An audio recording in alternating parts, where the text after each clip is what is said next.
Mister Rajendra Sharma पिछले 5 सालों से अपने बड़े से मकान में अपनी बेटी के साथ हंसी खुशी रह रहे थे। उनकी उम्र अब 60 को पार कर चुकी थी और बेटी प्रिया अब 28 की होने को थी। उम्र को ध्यान में रखते हुए बेटी ने उनका सारा कामकाज अपने कंधों पर ले लिया था। प्रिया अपने हर काम में बहुत अच्छी थी, जितने अच्छे से वो अपने पापा, घर और उनके कारोबार का ध्यान रखती थी कोई और शायद ही रख पाता। अगर राजेंद्र जी को कोई बेटा होता तो वह भी नहीं है। इन बाप बेटी का रिश्ता बहुत ही प्यारा था। बिना बाबा के प्रिया को नहीं चलता और बिना प्रिया के उसके बाप का किसी काम में मन नहीं लगता। कभी कभी ऐसा लगता जैसे राजेंद्र जी प्रिया के बाप नहीं उसके बेटे हैं। प्रिया की हरकतें ही कुछ ऐसी थी। बाबा को सुबह जल्दी उठकर जबरदस्ती वॉकिंग के लिए भेजना हो या छोटे बच्चों को जैसे दवाइयाँ पिलाते हैं वैसे ही पापा की दवाइयाँ उन्हें खिलानी हो। प्रिया का बर्ताव अपने बाबा के साथ बिल्कुल वैसे ही था जैसे किसी माँ का अपने बच्चे के साथ होता है। प्रिया के बाबा भी कुछ कम नहीं थे। जब जब प्रिया उन्हें दवाई खाने के लिए देती तो आधी दवाई खाते और आधी छुपा लेते, लेकिन प्रिया के नजरों से बच नहीं पाते। फिर वो उनके सामने खड़ी होकर सारी दवाई उन्हें जबरदस्ती खिलाती। रात को प्रिया के सोने के बाद चुपके से किचन में जाकर फ्रिज से मिठाई चुराकर खाना। बाबा की ऐसी शरारतें भी प्रिया पकड़ लेती थी। पकड़े जाने पर बाबा पानी पीने का बहाना करते, लेकिन प्रिया उनको समझाती कि मिठाई आपके लिए हानिकारक है। बाबा को याद दिलाती कि पिछली बार उनका शुगर लेवल कितना बढ़ गया था। अपने ही घर में अब मैं मिठाई भी नहीं खा सकता। बड़बड़ाते हुए, नाराज होने की एक्टिंग करते हुए बाबा किचन से चले जाते। फिर प्रिया उन्हें मनाने के लिए एक मिठाई का टुकड़ा पापा के पास लेकर जाती और फिर वो दोनों उसे आधा आधा बांटकर खाते। दोनों के चेहरे पर बड़ी स्माइल आ जाती। बस ऐसे ही दोनों की जिंदगी हंसी खुशी कट रही थी। उनका घर बहुत बड़ा था, उसमें कई कमरे थे, इसलिए उन्होंने सोचा कि एक किराएदार रख लिया जाए। पैसों के लिए नहीं, लेकिन प्रिया के ऑफिस जाने के बाद अकेले रह रहे राजेंद्र जी को थोड़ा सा ही सही किसी का साथ मिल जाए, इसलिए मिस्टर राजेंद्र शर्मा पिछले 5 सालों से अपने बड़े से मकान में अपनी बेटी के साथ हंसी खुशी रह रहे थे। उनकी उम्र अब 60 को पार कर चुकी थी और बेटी प्रिया अब 28 की होने को थी।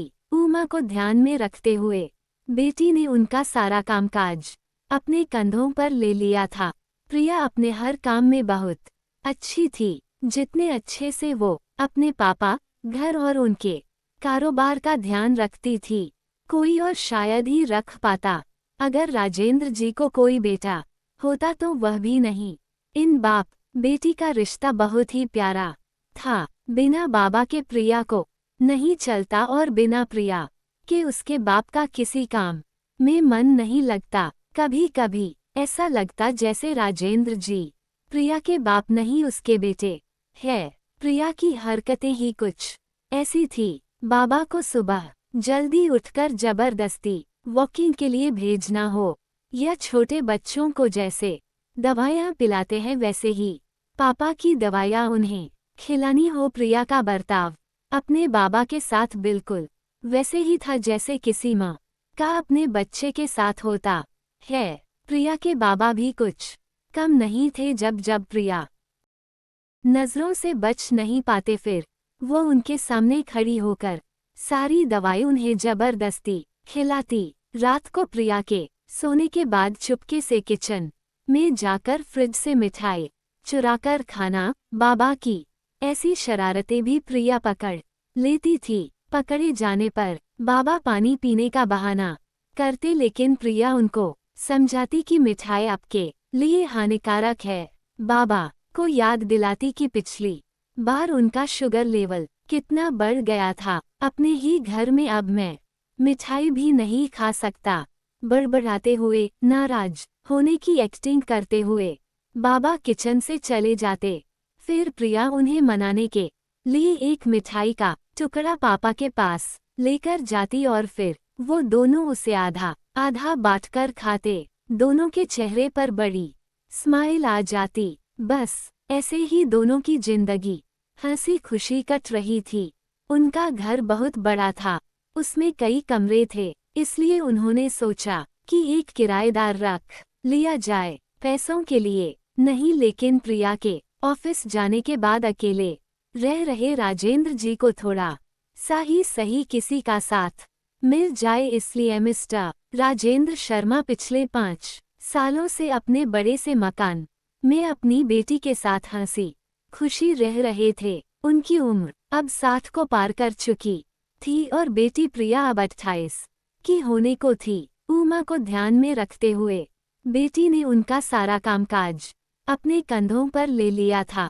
प्रिया अपने हर काम में बहुत अच्छी थी, जितने अच्छे से वो अपने पापा, घर और उनके कारोबार का ध्यान रखती थी, कोई और शायद ही रख पाता। अगर राजेंद्र जी को कोई बेटा होता तो वह भी नहीं। इन बाप बेटी का रिश्ता बहुत ही प्यारा था। बिना बाबा के प्रिया को नहीं चलता और बिना प्रिया के उसके बाप का किसी काम में मन नहीं लगता। कभी कभी ऐसा लगता जैसे राजेंद्र जी प्रिया के बाप नहीं उसके बेटे है। प्रिया की हरकतें ही कुछ ऐसी थी। बाबा को सुबह जल्दी उठकर जबरदस्ती वॉकिंग के लिए भेजना हो या छोटे बच्चों को जैसे दवाइयाँ पिलाते हैं वैसे ही पापा की दवाइयाँ उन्हें खिलानी हो। प्रिया का बर्ताव अपने बाबा के साथ बिल्कुल वैसे ही था जैसे किसी माँ का अपने बच्चे के साथ होता है। प्रिया के बाबा भी कुछ कम नहीं थे। जब जब प्रिया उन्हें दवाई खाने के लिए देती तो आधी दवाई खाते और आधी छुपा लेते, लेकिन प्रिया के नज़रों से बच नहीं पाते। फिर वो उनके सामने खड़ी होकर सारी दवाई उन्हें जबरदस्ती खिलाती। रात को प्रिया के सोने के बाद चुपके से किचन में जाकर फ्रिज से मिठाई चुराकर खाना। बाबा की ऐसी शरारतें भी प्रिया पकड़ लेती थी। पकड़े जाने पर बाबा पानी पीने का बहाना करते, लेकिन प्रिया उनको समझाती कि मिठाई आपके लिए हानिकारक है। बाबा को याद दिलाती कि पिछली बार उनका शुगर लेवल कितना बढ़ गया था। अपने ही घर में अब मैं मिठाई भी नहीं खा सकता।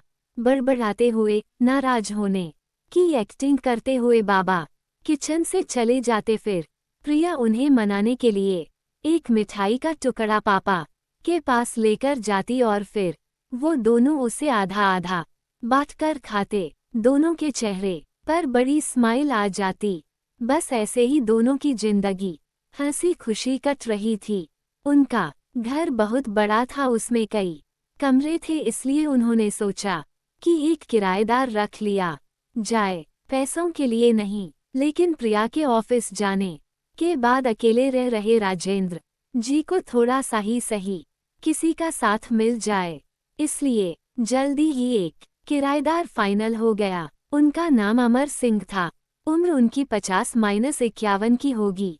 एग्रीमेंट पेपर बनाने के दौरान पहली बार वह राजेंद्र जी और प्रिया से मिले। उन्हें दोनों से मिलकर काफी अच्छा लगा और अब अमर सिंह अपनी बीवी के साथ राजेंद्र जी के घर पर किराएदार के तौर पर रहने लगे। थोड़े दिन बीते थे, लेकिन अमर सिंह राजेंद्र जी से अच्छी तरह घुल मिल गए थे। वह दोनों सुबह सुबह अब साथ में ही वॉकिंग के लिए जाया करते थे। कभी वह अमर सिंह के साथ तो कभी अमर सिंह और उनकी बीवी प्रिया और राजेंद्र जी के साथ डिनर किया करते।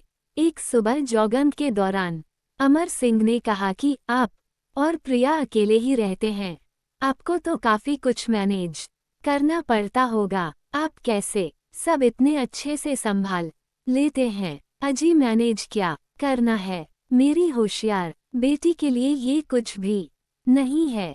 प्रिया सब इतने अच्छे से संभाल लेती है कि मुझे किसी बात की कोई चिंता ही नहीं है। राजेंद्र जी ने मुस्कुराते हुए कहा, हाँ वह तो ठीक है, लेकिन जब प्रिया ससुराल चली जाएगी, तब आपके लिए ये सब मैनेज करना बड़ा मुश्किल हो जाएगा। आपका कोई बेटा भी तो नहीं है और आप अकेले ही इतने बड़े घर में रहते हैं, अमर सिंह ने अपना विचार बताते हुए कहा।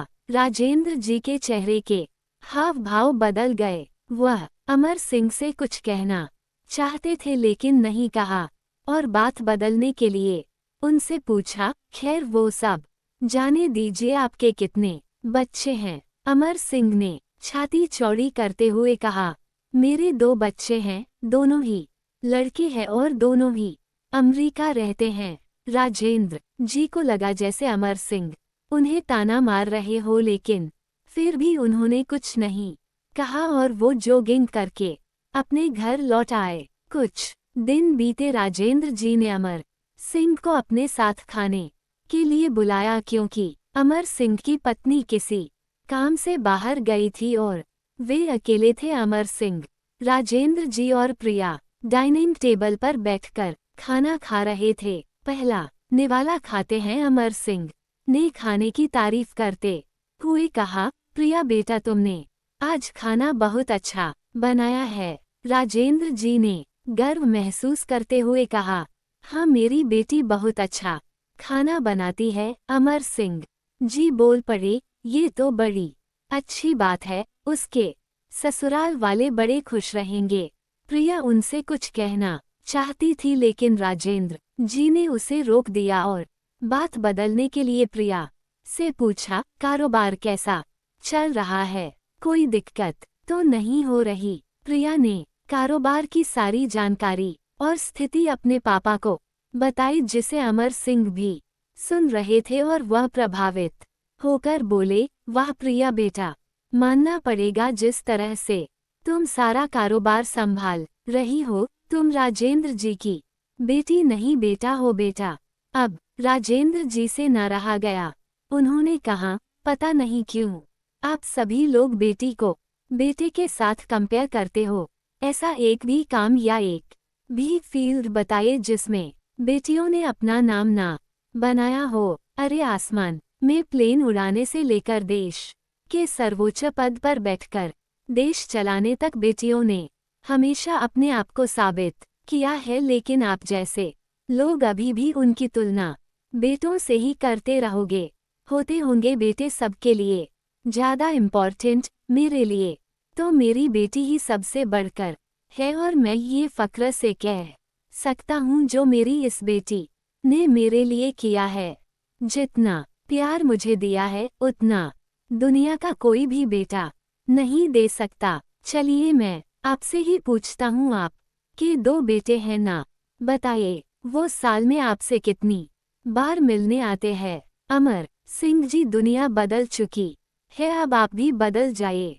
बेटी को बेटी ही रहने दीजिए, उसे बेटा बनाने की कोशिश मत कीजिए। दोस्तों, इतनी सुंदर कहानी का एक छोटा सा सारांश आपको बताता चलूं। आप जब भी किसी बेटी का सम्मान करेंगे तो एक बेटी की तरह ही करना। ऐसा कभी मत कहना कि तुम बेटी नहीं बेटा हो।